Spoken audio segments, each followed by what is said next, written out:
जय श्री कृष्ण। सभी का स्वागत है और आज हम दासबोध में दूसरे दशक की शुरुआत करेंगे। जैसे कि मैंने कहा था दासबोध ये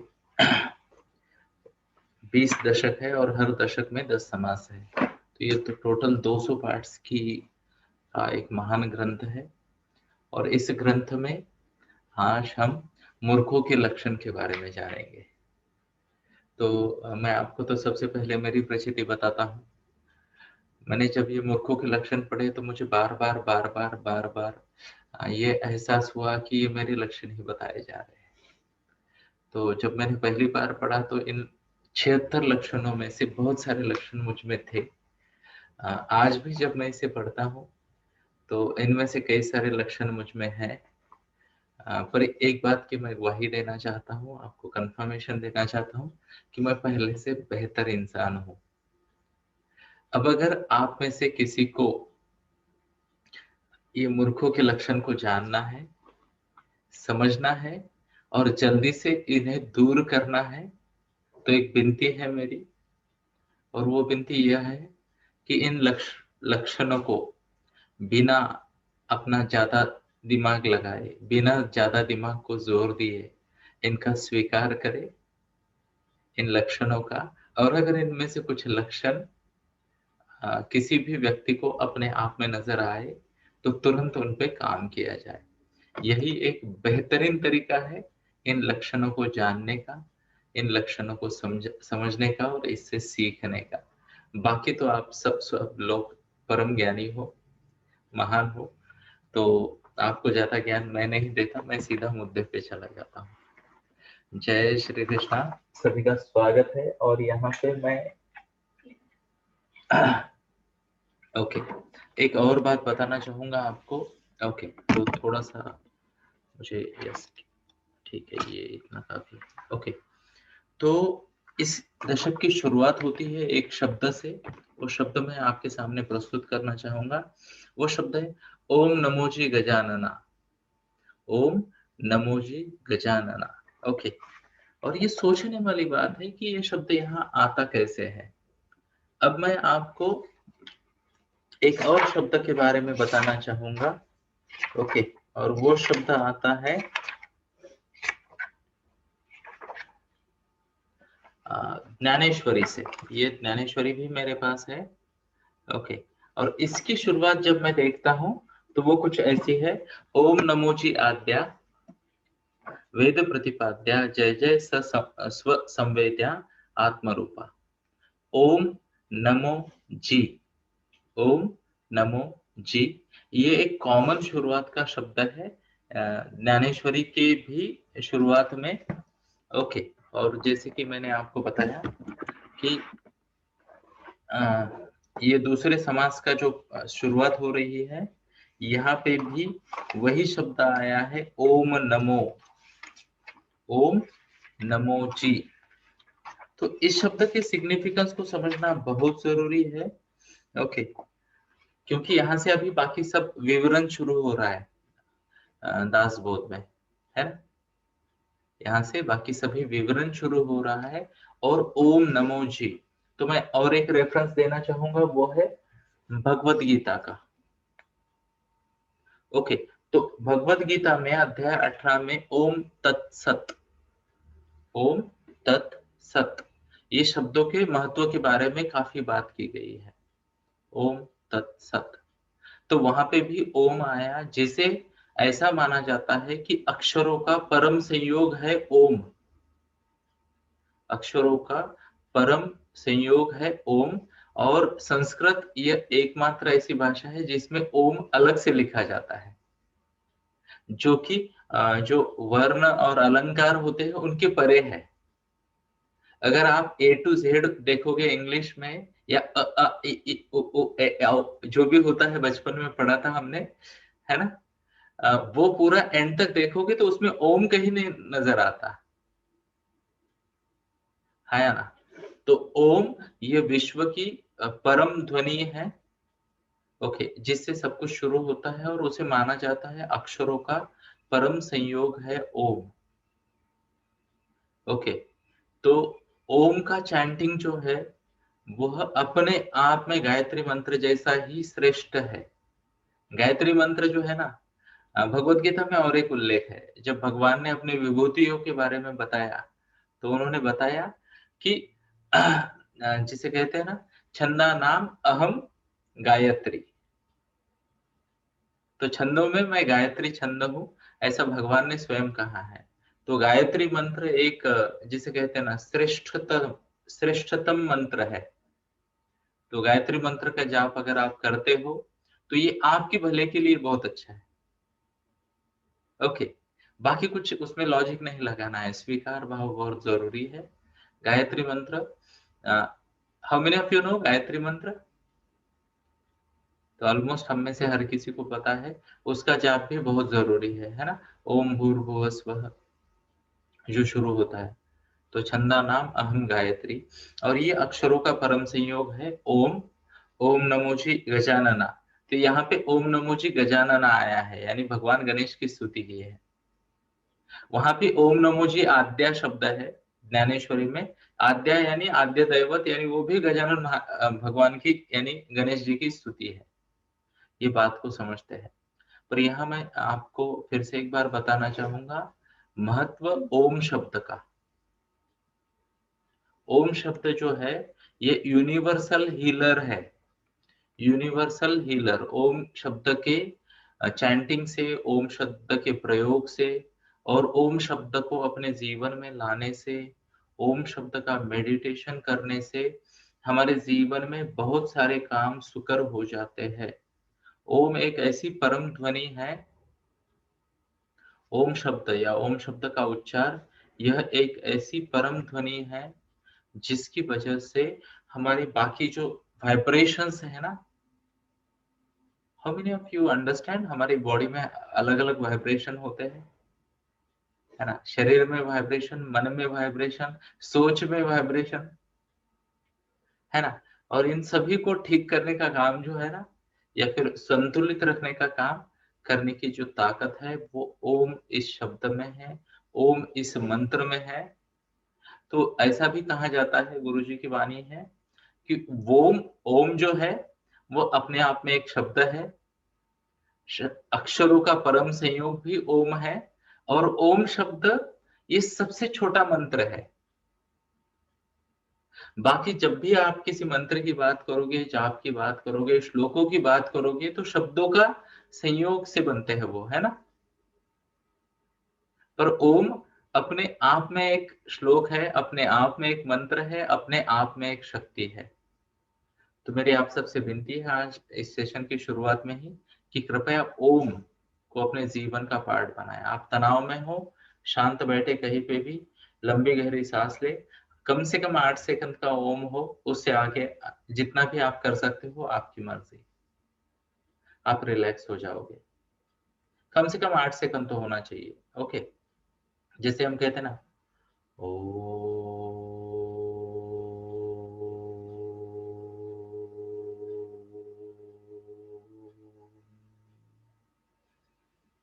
इतना भी अगर किसी ने कर लिया बिना किसी प्रयास के भी, तो 8 से 10 सेकंड तक हो जाता है। इसमें शक्ति है आपको किसी भी तनाव से बाहर लाने की। इसमें शक्ति है आपकी आंतरिक ऊर्जा को इकट्ठा करने की, ताकि आपका कंसंट्रेशन बढ़े, मुश्किल समय में आपको सॉल्यूशंस मिले, आपका दिमाग तेज चलता है, अच्छे डिसीजन आप ले पाते हो। आपकी बॉडी के जो हार्मोन्स है और बॉडी के जो वाइटल्स कहते हैं, जिसे मेडिकल भाषा में, परिभाषा में, जो इम्पोर्टेंट पैरामीटर्स है वो ओम के चैंटिंग से बैलेंस हो जाते हैं।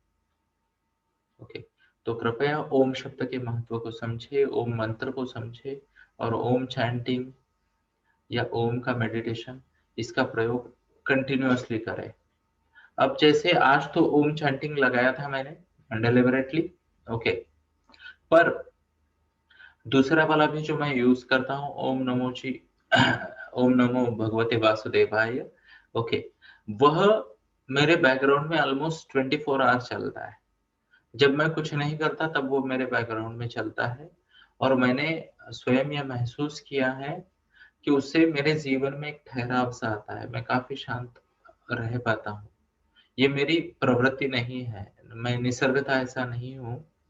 मैं एक चंचल स्वभाव का और बहुत ज़्यादा मूड स्विंग्स वाला और सेल्फ सेंटर्ड व्यक्ति हूँ, इसमें मुझे कोई शंका नहीं है और ना ही मुझे कोई कमी महसूस होती है आपके सामने बोलने में। इनफैक्ट मैं स्वीकार भाव रखता हूँ और ये मेरा स्थायी भाव था किसी ज़माने में।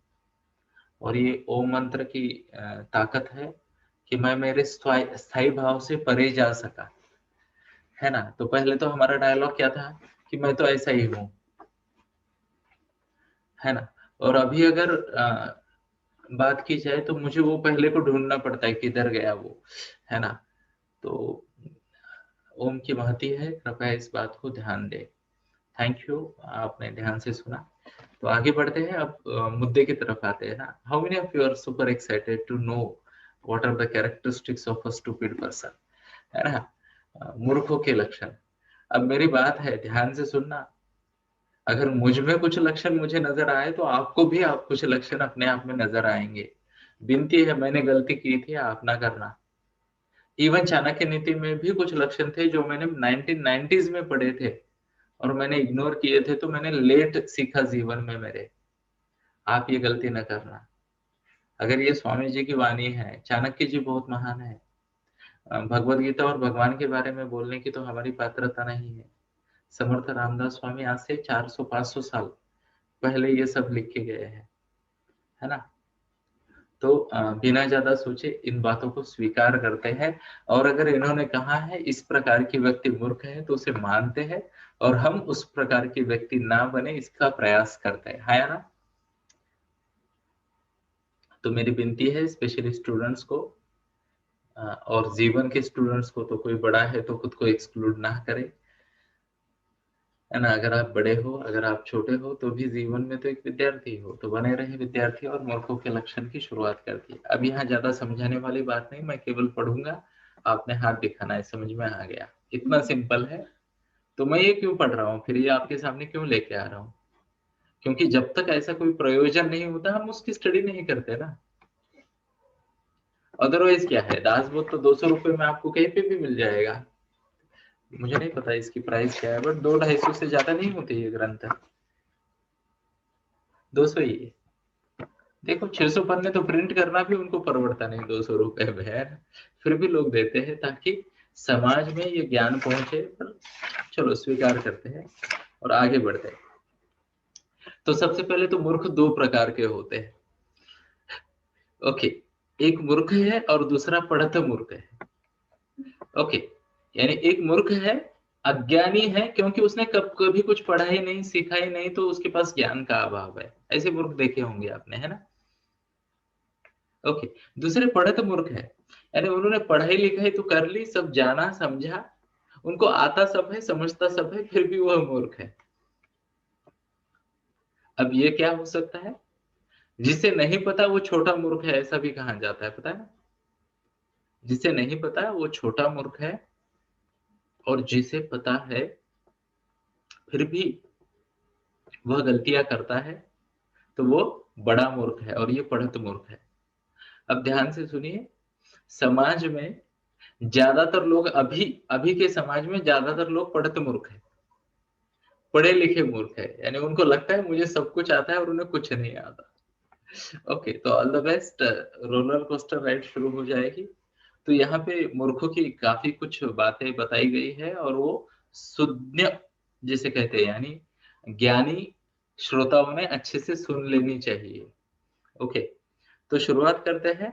सबसे पहले उन्होंने कहा कि जो अपने जन्मदाता माता या पिता उनका विरोध करता रहता है वह मूर्ख है। जय श्री कृष्णा। तो शुरुआत में एक बड़ा बॉम्ब डाल दिया उन्होंने, है ना? ओके, तो मुझे याद है एक बार मेरे गुरुजी ने मुझे कहा था, अभी ये काफी पुरानी बात है। ओके, एंड मैं बहुत भाग्यशाली हूँ, मेरे जीवन में गुरुजी के या फिर ज्ञानी लोगों का संग मुझे काफी मिला है। तो एक बार मैं ऐसे ही ज्ञान की बातें कर रहा था ओके। और मेरे गुरुजी ने, मेरे टीचर ने मुझे पूछा था कि बेटा बोले तू बड़ा तो हो गया है बट तेरे मम्मा का और तुम्हारे बीच में जो गैप है वो कितना कम हुआ है। ओके, उम्र का gap. And then I said कि वो तो कम हो ही नहीं सकता, है ना। जिस पल मेरा जन्म हुआ उस वक्त मेरी माँ की जो भी उम्र थी उतना गैप तो बना रहेगा, इटरनल, है ना। जब तक हम दोनों हैं तब तक भी रहेगा और हम दोनों के जाने के बाद भी यही रहेगा ना। See, if we go back and look into कि छत्रपति शिवाजी महाराज का जन्म क्या था, माता जिजाऊ का जन्म क्या था, तो वो तो तिथि उतनी ही रहेगी, गैप उतना ही। तो मेरे सर ने मुझे बताया, गुरुजी ने बताया कि देयर इज नो वे आप ये गैप गैप को कम कर सकते हो और ये गैप में भरे हुए एक्सपीरियंस को कम कर सकते हो। तो बेहतर है नम्र बने रहे। और दूसरी बात ये है कि माता पिता जो होते हैं वो अनकंडीशनल आपका भला चाहते हैं। तो माता पिता का विरोध करने वाला सबसे बड़ा मूर्ख है, सबसे बड़ा मूर्ख है, ऐसा कहा गया है। आगे इससे क्या सीखना है ये आपकी मर्जी, मैं भाषण देने नहीं बैठा आज। ओके, आगे बढ़ते हैं। ओके, तो ऐसे भी लोग हैं जो पति या पत्नी को ही केवल अपना दोस्त मानते हैं, माता पिता का विरोध करते हैं, वो मूर्ख है। ओके, तो समझने वाली बात है ना। ज्यादा बात मैं नहीं करूंगा, रिस्क मैं नहीं लूंगा। ओके, चलो आगे बढ़ते हैं, है ना। ओके, जो अगली बात जो कही है, ओके, कि जो अपनी आदतों के कारण अपनों का त्याग करता है वह भी मूर्ख है। आदतों के कारण या अपने एक्सपेक्टेशंस के कारण या अपनी चाहतों के कारण अपनों का त्याग करने वाला, ओके, दोस्तों के लिए, किसी और चीजों के लिए अपनों का त्याग करने वाला मूर्ख है। और कोई चिंता ना करे, सब प्रकार के मूर्ख यहाँ आ जाएंगे, 76 लक्षण है टोटल। ओके, तो बहुत सारे मिल जाएंगे। आगे बढ़ते हैं, है ना। गलत व्यक्ति से दोस्ती करने वाला, अपनी लेवल की अपना लेवल बिना देखे दोस्ती करने वाला या गलत प्रकार के व्यक्ति को अपना लाइफ पार्टनर बनाने वाला भी व्यक्ति मूर्ख कहा जाता है। कृपया नोट करें। आजकल बहुत सारे एडवांसमेंट आ गए हैं समाज में और लोग बोलते ये चीजें हम मानते नहीं है ना। तो प्लीज नोट करें इस बात को। ओके, प्लीज नोट करें। ओके, कि इसको मूर्ख कहा गया है। ओके, आगे आप समझदार हो तो दोस्ती करो या फिर रिलेशनशिप बनाओ, वहां पे भी ये बात का ध्यान रखना जरूरी है। अब ये क्यों कहा गया है यहाँ पे थोड़ी सी बात करना चाहूंगा मैं। प्लीज नोट करें इस बात को। हमारे पूर्वजों ने बहुत ज्यादा स्टडी की है, बहुत ज्यादा स्टडी की है ह्यूमन बिहेवियर्स की, ह्यूमन कल्चर्स की, बहुत ज्यादा स्टडी की है। और एडॉप्टेबिलिटी फैक्टर जो है ना, वो हमसे और हमारे मॉडर्न साइकोलॉजी से पुराने लोगों को बहुत ज्यादा पता था। आप अगर अभी समाज में देखोगे तो बहुत सारे लोग तनावग्रस्त होते हैं, बहुत सारे लोगों का एक्सप्लॉयटेशन होता है, बहुत सारे लोग मिसमैच कर जाते हैं, किसी को न्यूनगंड आ जाता है, कोई अहंकार से भर जाता है। क्यों होता है ऐसा? तो यहाँ बताया गया है कि दोस्ती हो या रिलेशनशिप हो, वहां पे अपनी बराबरी के लोगों के साथ होनी चाहिए। किसी दिन अगर मौका मिले तो इस पे भी लंबी चौड़ी बात हो सकती है। रीजंस क्या है, ये बैलेंस मेंटेन करने के रीजन क्या है? तो कुछ रीजन तो मैं आपको अभी बता देता हूँ। सबसे बड़ा रीजन ये होता है, इंसान अपने आप को अकेला महसूस नहीं करता अगर वो अपनी जैसी कंपनी में है। ये बहुत बड़ी रिक्वायरमेंट है इंसान की। ज्यादातर लोग डिप्रेशन में वही जाते हैं, जीवन में पीछे वही पड़ जाते हैं जो अपने आप को अकेला महसूस करने लगते हैं या खुद को एक्सप्रेस नहीं कर पाते। तो ये बहुत इंपॉर्टेंट है। मुझे उम्मीद है आप तक ये पॉइंट मैं समझा पा रहा हूँ, है ना। आगे देखिए, जो अपने से ज्येष्ठ या श्रेष्ठ व्यक्ति के साथ अहंकार भाव से पेश आता है, अहंकार भाव से उनसे बात करता है, वह व्यक्ति भी वह व्यक्ति भी मूर्ख है। ओके, जो अपने अंदर सामर्थ्य ना होते हुए भी सत्ता प्राप्त करने का प्रयास करता है, वह भी मूर्ख है। यानी ऐसी व्यक्ति अगर गलती से राजा बन भी गई तो वो बहुत जल्दी मारा जाएगा अपने ही सेनापति द्वारा। हाँ या ना? तो कई बार होता है हमारी कैपेसिटी नहीं होती, पर लोग चाहते हैं कि मुझे मिल जाए, और वो प्राप्त करोगे तो भी संभाल नहीं पाओगे। और मुझे बहुत अच्छा लग रहा है ये बात शेयर करते वक्त कि आज से करीब 160 दिन पहले मैंने पात्रता से प्रगति की ओर नाम का एक सेशन लिया था। उसको विजिट करें फिर से, है ना? उसको फिर से विजिट करें, उसको सुनने का प्रयास करें। बहुत जरूरी दोस्तों, बहुत जरूरी है। तो अपनी पात्रता भी पता होनी चाहिए कोई भी पोजीशन लेने से पहले, क्योंकि जीवन में कई बार ऐसे मौके आ जाते हैं जब हम अपनी पात्रता से बड़ा या छोटा हमारे पास ऑप्शन आ जाता है। ओके, पात्रता बढ़ा है तो जिम्मेदारी अपने आप बढ़ेगी, पोजीशन अपने आप बढ़ेगी, बट पात्रता से ज्यादा पोजीशन लेने वाला मूर्ख है। एक बार मैंने स्ट्रेस मैनेजमेंट का ग्राफ भी ड्रॉ करके दिखाया था। पात्रता अगर कम होती है तो तनाव बढ़ता है, और अपने कार्य से पात्रता अगर ज्यादा है तो इंसान बोर हो जाता है। तो बैलेंस जरूरी है ना?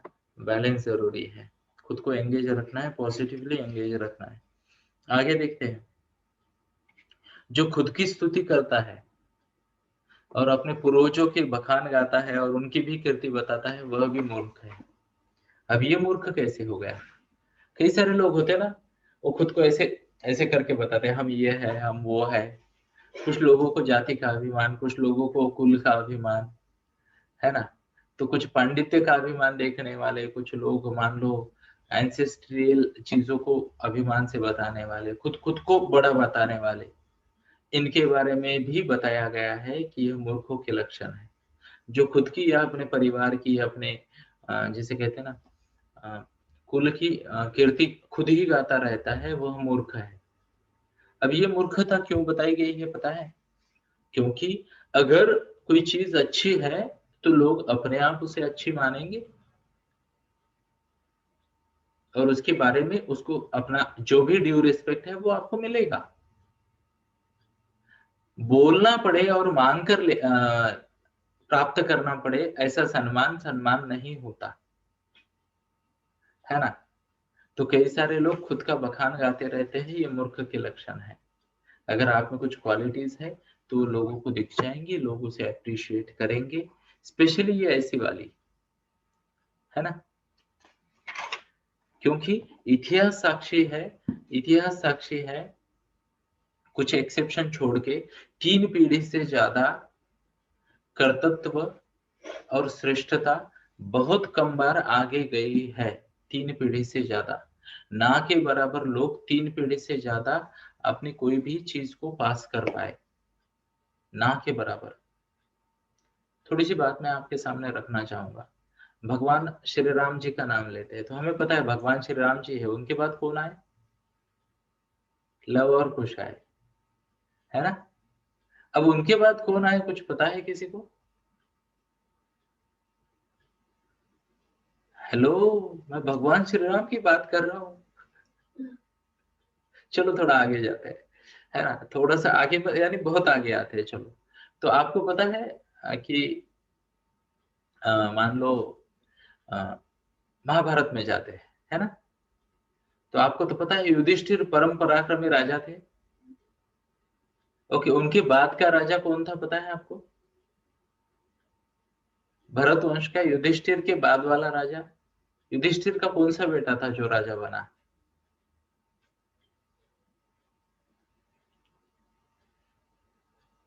ओके, चलो थोड़ा आगे आते हैं, है ना? तकलीफ दूंगा मैं आपको। ओके, चलो। आदरणीय छत्रपति शिवाजी महाराज हमें पता है। ओके, उनके 2 बेटे थे, महापराक्रमी 2 बेटे, और उनमें से एक तो ऐसा माना जाता है कि महाराष्ट्र के इतिहास का या भारत के इतिहास का सबसे बड़ा वीर था वो। ओके, तो 2 योद्धाओं की भारतवर्ष में बहुत आधुनिक भारतवर्ष में बहुत ज्यादा चर्चा होती है, उनके पराक्रम के गीत गाए जाते हैं। उनमें से एक है छत्रपति संभाजी महाराज और एक है Bajirao Peshwa. Salute to both of them, amazing warrior थे वो, है ना। तो हमें ये पता है। तो छत्रपति शिवाजी महाराज, उनके बड़े बेटे संभाजी महाराज, आदरणीय संभाजी महाराज, और छोटे बेटे राजाराम भोसले जी, वो एक सम्राट थे। तो ये छत्रपति शिवाजी महाराज के बेटे। ओके, उनके बाद गद्दी पे कौन बैठा पता है आपको? कौन था अगला महाराज? कितने लोगों को याद है? ओके, तो कुछ लोगों को याद होगा भी, क्योंकि कहीं ना कहीं पढ़ने में आता है, किसी संग्रहालय में जाते हैं तो वो वंशावळ पढ़ लेते हैं। अभी अभी छत्रपति शिवाजी महाराज जी की जयंती हमने सेलिब्रेट की, तो वहां पे भी कुछ लोगों ने व्हाट्सएप पे मैसेज भेजे कि उनके बाद फिर से एक संभाजी आए, फिर से एक शिवाजी आए, वो आगे बढ़ता गया, है ना। पर क्या हम सच में उनको जानते हैं? ठीक है, दूसरी शब्द है। अब यहाँ पे कोई भी मुझे कृपया या ना समझे, मैं केवल उदाहरण दे रहा हूँ, मुझे किसी का अपमान नहीं करना या किसी पॉलिटिक्स में भी नहीं पढ़ना। बट क्या आप सच में उन्हें मानते हो कि उनके बाद भी कोई ऐसे तेजस्वी लोग आए? से हमारे रिकॉर्ड में नाम भी नहीं है। फ्रैंकली बताता हूँ, मैं डायरेक्ट मेमोरी की बात कर रहा हूँ, है ना। तो अगर हम इंडिया की हिस्ट्री देखें तो कुछ जनरेशन आपको मान लो विजयनगर के मिलेंगे।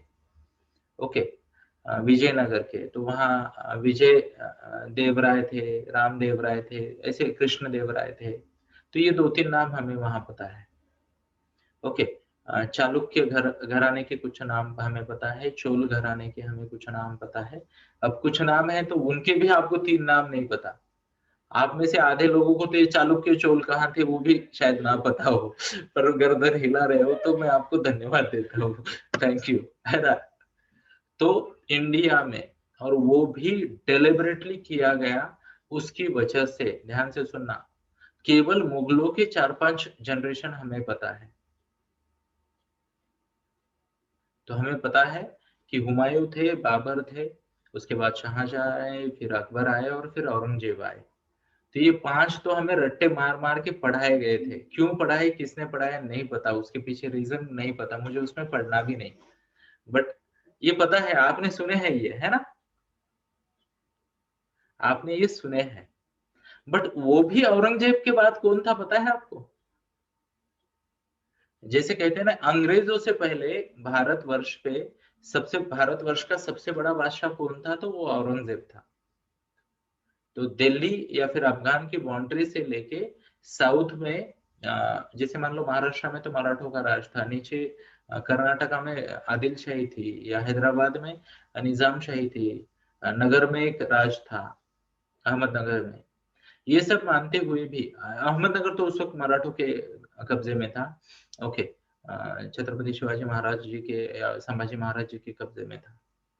पर उस वक्त भी काफी सारा पार्ट जो इन बिटवीन था उस पे औरंगजेब का राज था, वो बड़ा बादशाह था।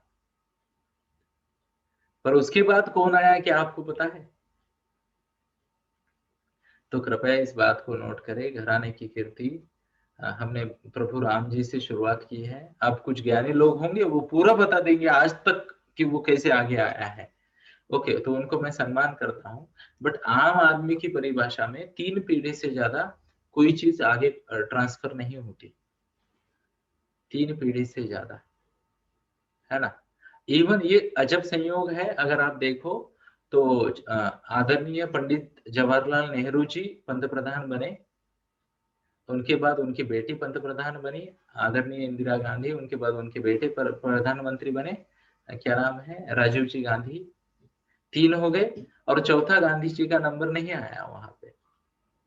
काफी कोशिश चल रही है और वो अभी भी रेस में है, बट आसान नहीं हो रहा उनको, है ना। तो ये संयोग की बात नहीं है, ये इतिहास है, ये मानवता का इतिहास है, हजारों सालों का इतिहास है। तो उन माता पिताओं को मेरा हाथ जोड़ के प्रणाम और नमन, जो अपने बच्चों के लिए कुछ करना चाहते हैं।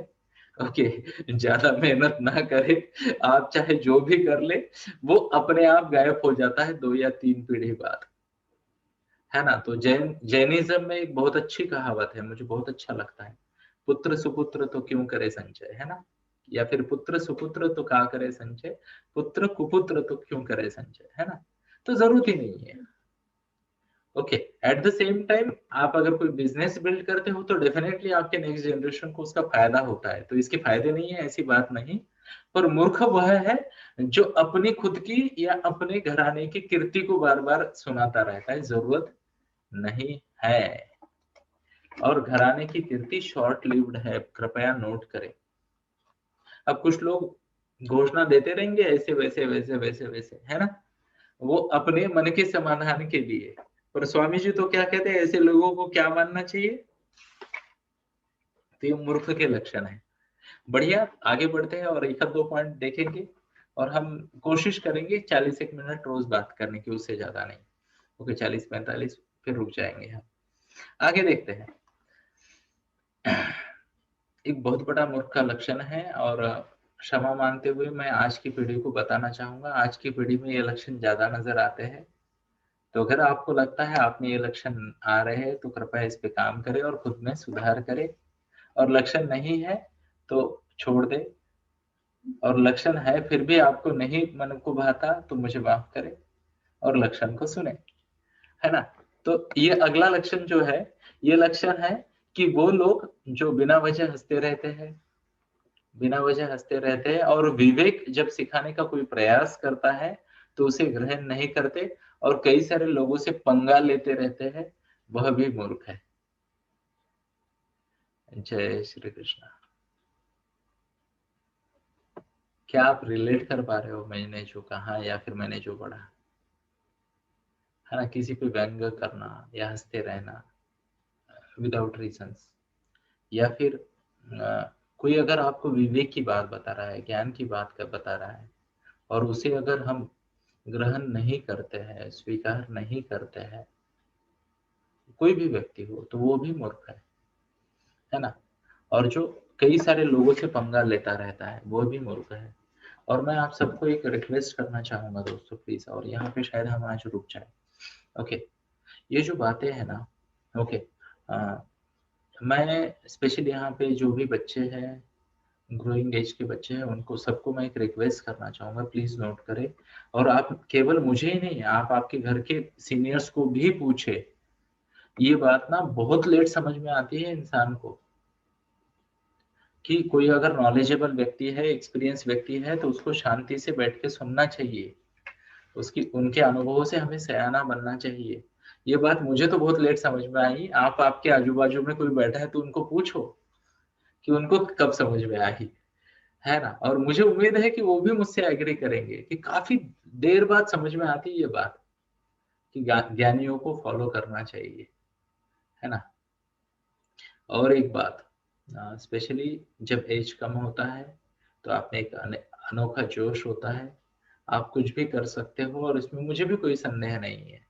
आप चाहे जो आपकी इच्छा हो, मन में प्रण हो, उसे आप प्राप्त कर सकते हो।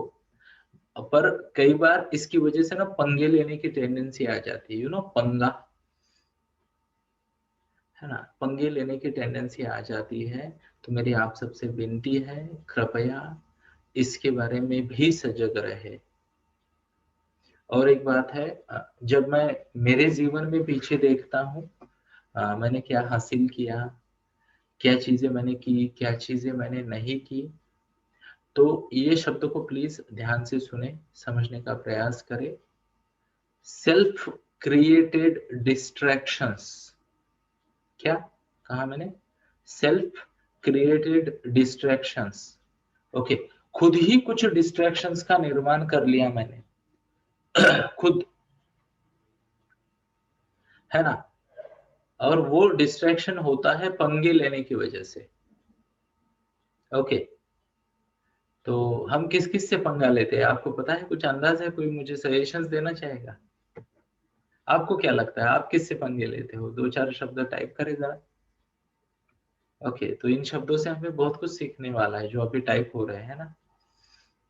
ओके, तो इन शब्दों से हम काफी कुछ पक्का सीखेंगे, मुझे इसमें कोई शंका नहीं।